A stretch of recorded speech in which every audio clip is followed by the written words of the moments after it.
ગુજરાતના મુખ્યમંત્રી ભૂપેન્દ્ર પટેલની સુરત મુલાકાત દરમિયાન આજે એક આધુનિક એલિવેટેડ માર્કેટ યાર્ડનું લોકાર્પણ અને વિકાસ કાર્યનો શુભારંભ કર્યો હતો। આ શહેરમાં પ્રથમ એવી એલિવેટેડ માર્કેટ સુવિધા છે।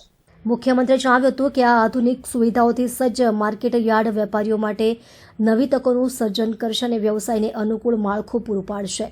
પ્રથમ માળે બનેલી આ માર્કેટથી ટ્રાફિક વ્યવસ્થામાં સુધારો, સુગમ પાર્કિંગ, સ્વચ્છતા અને સુવ્યવસ્થિત વેચાણ વ્યવસ્થા સુનિશ્ચિત થશે। તેમણે આ પ્રોજેક્ટને રાજ્યના કૃષિ અને વેપાર ક્ષેત્રને મજબૂત બનાવવાની દિશામાં એક માઇલસ્ટોન ગણાવ્યો હતો। આ કાર્યક્રમમાં કેબિનેટ મંત્રી જીતુ વાઘાણી અને નાણાં મંત્રી કનુ દેસાઈ પણ હાજર રહ્યા હતા। સૌથી પહેલું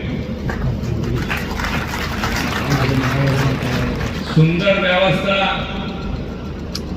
કે ભાઈ એની અંદર પહેલેથી મગજમાં કે ગમે તેટલી મોટી ટ્રક આવે અને એ ટ્રક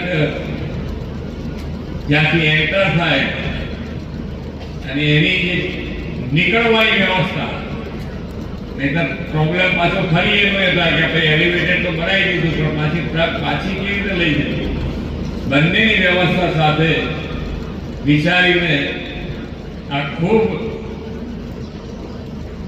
સુંદર યાર્ડ બન્યું છે।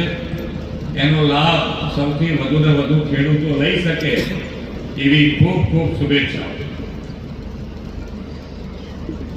આજના આ કાર્યક્રમમાં આપણા યશસ્વી વડાપ્રધાન શ્રી નરેન્દ્રભાઈ મોદી ઇન્ફ્રાસ્ટ્રક્ચર અને ટેકનોલોજીના મહત્તમ ઉપયોગથી ખેડૂતોને વધુ ને વધુ કલ્યાણ કેવી રીતે થઈ શકે તે દિશામાં હર હંમેશ પ્રયત્નશીલ રહ્યા છે। સૌ પ્રથમવાર કૃષિ મંત્રાલયનું નામ કૃષિ અને ખેડૂત કલ્યાણ મંત્રાલય કરવામાં આવ્યું છે। કૃષિ મંત્રાલયનું માત્ર નામ નથી બદલ્યું, પણ કિસાનના હિતમાં કલ્યાણ યોજનાઓ અને પ્રકલ્પો વડાપ્રધાન શ્રી શરૂ કરાવીને કિસાન હિતકારી સરકારની પ્રતિનિધિ પણ કરાવી છે। पीएम किसान सम्मान निधि, पीएम किसान मानधन योजना, पर drop more crop, nation bamboo mission, नमो ड्रोन दीदी જેવા લગભગ 28 જેટલા જુદા જુદા અભિયાનો અને યોજનાઓથી ખેડૂત અને ખેતીના વિકાસ માટે આ યોજનાઓ શરૂ કરવામાં આવી છે। ખેડૂત અને ખેતીને સમૃદ્ધ કરવા તેમણે સહકાર ક્ષેત્રને પણ જોડ્યું છે। સહકારથી સમૃદ્ધિના મંત્ર સાથે તેમણે દેશમાં અલાયદું સહકાર મંત્રાલય પણ શરૂ કરાવ્યું છે।